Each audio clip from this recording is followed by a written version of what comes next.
Pemirsa, kekejian Zionis Israel terhadap warga Gaza terus berlanjut. Bahkan serangan Israel meluas hingga ke sejumlah negara-negara Arab lainnya, termasuk yang terbaru adalah penyerangan terhadap Qatar. Korban jiwa terus bergelimpangan, namun dunia sepertinya kurang memihak terhadap Gaza karena serangan Zionis terus membabi buta. Untuk mengetahui perkembangan terkini dan berbagai polemik yang muncul di Timur Tengah, khususnya Gaza, kami sudah ada jurnalis TV One sekaligus analis Timur Tengah, ada Irfan Maulana. Kak Irfan, selamat pagi. Pagi. Kak Irfan, setelah serangan udara Hamas Israel ke Qatar beberapa waktu yang lalu, kemungkinan banyak sekali negara-negara Islam dan pemimpin Timur Tengah melakukan pertemuan dan menghasilkan sejumlah poin pernyataan sikap. Pertanyaannya adalah, pernyataan sikap ini seberapa sakti untuk mengurangi atau mengakhiri eskalasi ini?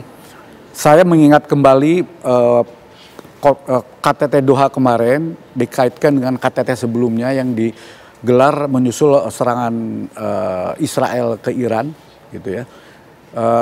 Mengulangi hal yang sama, para pemimpin negara Arab, OKI, berkumpul membuat pernyataan keras, sikap yang tegas, mengecam dan mengutuk Israel. Tapi lagi-lagi tidak ada pernyataan bersama untuk langkah bersama atau tindakan nyata menghadapi agresi tersebut. Hanya saja kali ini dalam KTT Doha yang kemarin ada beberapa usulan menarik dan bisa menjadi terobosan. Salah satunya adalah usulan untuk membentuk semacam aliansi militer strategis negara-negara Arab dan negara OKI. Usulan itu disampaikan oleh Irak memang, tapi sebelum KTT berlangsung, usulan adanya semacam aliansi militer ini sempat disampaikan juga oleh Mesir. Sebentar, aliansi militer ini apakah maksudnya blok militer untuk negara-negara Arab? Kalau saya menyimak ucapan Presiden Mesir sebelum KTT, seingat saya, atau usulan Mesir, semacam NATO-nya negara-negara Arab. Itu artinya semacam aliansi militer yang lebih strategis dan bukan sekedar kerjasama latihan militer. Tapi sebuah aliansi yang menyatukan kekuatan militer negara-negara tersebut untuk menghadapi bersama agresi terhadap negara manapun anggota aliansi tersebut. Presiden semacam ini sebenarnya sudah ada, sesama negara Teluk dan Arab juga ada semacam kerjasama militer untuk latihan militer. Kemudian juga beberapa tahun 2014 atau 2015 juga sempat dia deklarasikan aliansi militer untuk melawan terorisme. Yang bermarkas di Riyadh. Kebetulan saya juga pernah berkunjung ke sana tahun 2018 ya, ke markas Riyadh. Tapi kelihatannya aliansi tersebut sifatnya tidak hanya simbolik saja. Hanya perwakilan beberapa utusan militer beberapa negara Arab berkantor di Riyadh. Hanya mungkin hanya sifatnya responsif terhadap isu temporer ketika itu menyangkut krisis di Yaman. Tapi untuk aliansi strategis militer yang lebih koordinatif dan lebih efektif itu belum benar-benar terbentuk. Tapi serangan Israel kemarin ke Doha itu memunculkan lagi ide tersebut disampaikan oleh Irak. Yang sebelumnya pernah dilontarkan oleh Mesir. Aliansi ini apakah hanya sekedar wacana seperti yang Anda ceritakan secara flashback tadi, atau memang sudah semakin menguat, mengerucut dan akan melakukan upaya untuk serangan balas? Untuk dalam bentuk aksi militer serangan balas dalam waktu dekat saya kira tidak ya. Tetapi ide tersebut menunjukkan mulai adanya perubahan geopolitik. Kesadaran negara-negara Arab tentang bahwa Israel kapanpun bisa menyerang siapapun. Tidak ada negara-negara Arab yang betul-betul aman terhadap kemungkinan serangan Israel. Termasuk karena contoh Qatar itu adalah negara sekutu Amerika. Qatar negara kaya, stabil dan sekutu Amerika sekalipun, yang di situ ada pangkalan militer Amerika juga bisa diserang oleh Israel. Dan itu bisa terjadi ke Saudi Arabia, ke Uni Emirat, ke Yordan, ke Mesir dan negara Arab yang lain. Kang Irfan, agresi Israel ke Doha kemarin ini apakah akan berdampak serius terhadap upaya perdamaian di Gaza? Apalagi ada rencana pembentukan aliansi militer di blok Arab ini.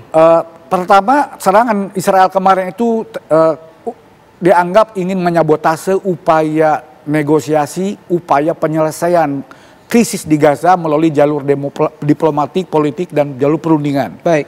Karena target Israel kemarin adalah hendak mengeliminasi, membunuh tokoh-tokoh pimpin puncak Hamas dan tokoh-tokoh negosiator Hamas, Khalil Al-Khaya, bahkan Khalid Mas'al. Hanya saja kelihatannya Qatar mendapat bocoran intelijen konon dari Turki sehingga segera bisa memindahkan tokoh-tokoh puncak Hamas ke tempat yang aman.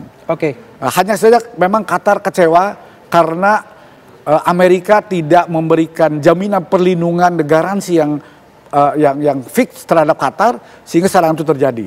Sehingga sempat terjadi kekecewaan dan potensi krisis hubungan Amerika dan Qatar, yang kemudian Washington menyadari bahaya tersebut, potensi kehilangan sekutu penting di Timur Tengah, dan saya dengar Trump akan mengundang Perdana Menteri Qatar besok hari Jumat untuk bertemu di Gedung Putih untuk menghibur, intinya gini, untuk memperbaiki potensi kerusakan diplomatik Amerika dan Qatar pasca serangan Netanyahu yang semenang-menang tersebut, yang bikin Amerika juga dirugikan karena berpotensi kehilangan sekutu penting di Timur Tengah.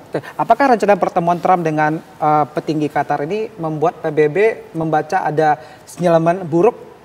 Bukan sinyalemen buruk, tapi Amerika menyadari bahwa tindakan Israel kemarin ke Doha itu bisa merusak berbagai kepentingan penting Amerika di Timur Tengah.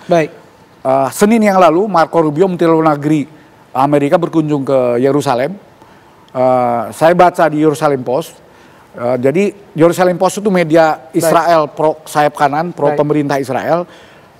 Kunjungan Marco Rubio kemarin itu memberikan pesan kepada Netanyahu bahwa segala tindakan militer Israel yang tanpa perhitungan politik yang matang itu bisa menimbulkan kerusakan, bisa merugikan kepentingan bersama Israel maupun Amerika sendiri, dan akan membuat Israel semakin dikucilkan oleh dunia.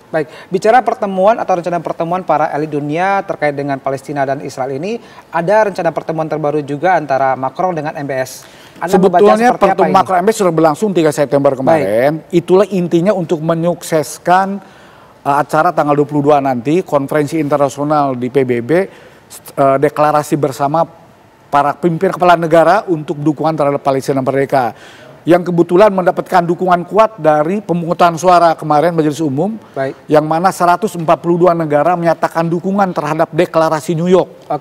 Hanya 10 negara yang menolak. Termasuk Israel, Amerika, Hongaria, 12 absen. Yang mengejutkan adalah yang memberikan semangat gitu ya buat Palestina, bahwa hampir solidnya negara Eropa, beberapa negara yang dianggap ragu seperti Jerman dan Italia, pada pemungutan suara kemarin menyatakan mendukung solusi two-state solution, Palestina merdeka, berdampingan dengan Israel sebagai negara berdaulat dan punya keanggotaan penuh di PBB. Khusus Jerman Italia. Jerman Italia itu menurut saya kemajuan yang luar biasa. Dan memang bersama dengan itu sikap Uni Eropa kemarin, Ursula von der Leyen itu menyatakan bahwa Uni Eropa menyatakan sudah sampai pada keputusan untuk menunda berbagai kerjasama dengan Israel. Termasuk blokade, boykot beberapa kerjasama dengan Israel dalam hal-hal ekonomi maupun militer. Bicara Majelis Umum PBB ini, Kang, ya, kita sudah mengetahui ada 142 negara yang mendukung kedaulatan Palestina. Apakah hasil dari Majelis Umum ini bersifat final mengikat atau bisa berpotensi batal secara politik? Gini, untuk dukungan terhadap keanggotaan penuh Palestina di PBB, dan itu sebetulnya mensyaratkan minimal 2/3 dukungan dari anggota PBB. Suara 142 itu sudah melebih dari 2/3. Apalagi hanya tinggal 10 saja negara yang menentang. Nanti memang akan dibawa ke Dewan Keamanan. Hanya saja memang tinggal satu negara saja, yaitu Amerika Serikat, salah satu anggota Dewan Keamanan PBB yang punya hak veto.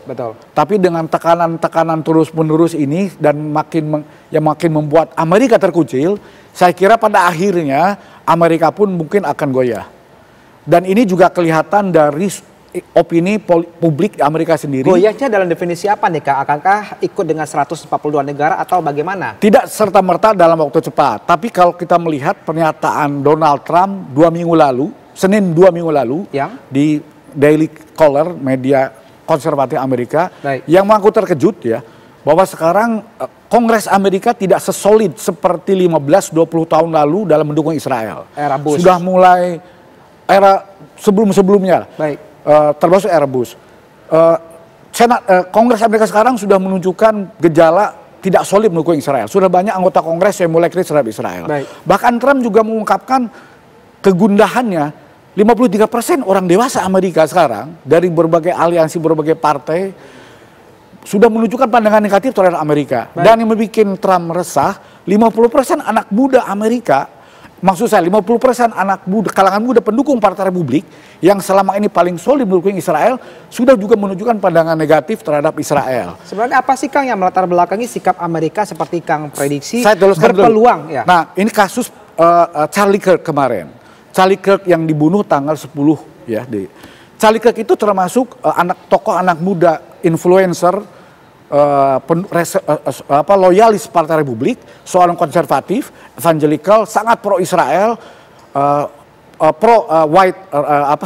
white right, kemudian anti imigran dan juga anti Muslim, Islamofobik, anti LGBT juga, anti LGBT betul, anti aborsi. Tapi kalau konservatif itu kira-kira gitu, anti imigran, anti LGBT, sangat pro Israel, kemudian juga kadang-kadang juga mereka anti Islam dan anti imigran. Baik. Menunjukkan tanda-tanda sudah mulai krisis terhadap Israel. Baik. Dia sudah mulai mempertanyakan krisis di Gaza itu sebagai ethnic cleansing.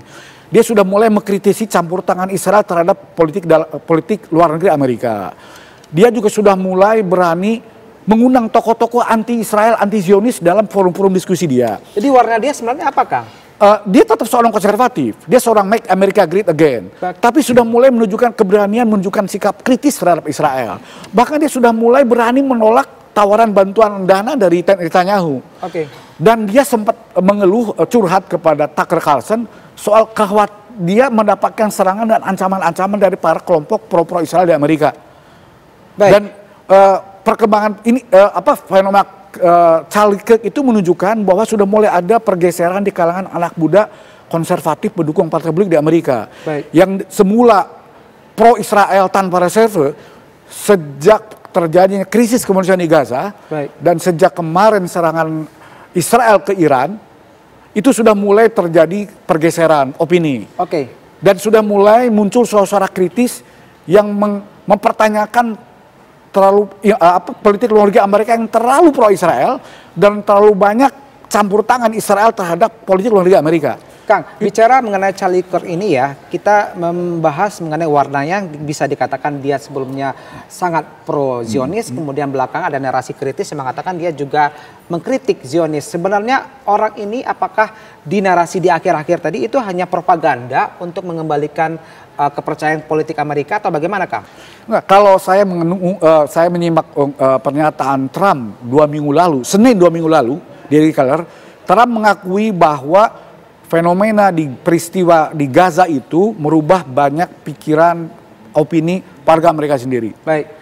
Termasuk contoh yang terjadi pada Charlie Kirk. Dia melihat yang terjadi di Gaza itu adalah ethnic cleansing. Jika Israel betul-betul mau menganeksasi Gaza dan mereplacement atau merelokasi 2,5 juta penduduk Gaza, kata Charlie Kirk ini ethnic cleansing. Menarik. Dan ini menunjukkan perubahan opini yang dramatis di kalangan anak muda di Amerika, khususnya anak muda pendukung Partai Republik yang selama ini solid mendukung Israel.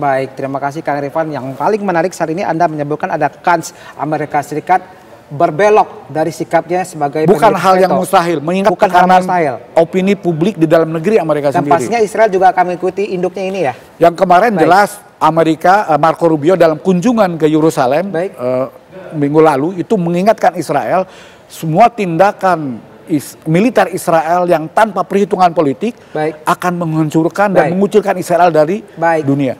Terima kasih Irfan Maulana sekaligus analis senior Timur Tengah dan juga jurnalis senior TV One.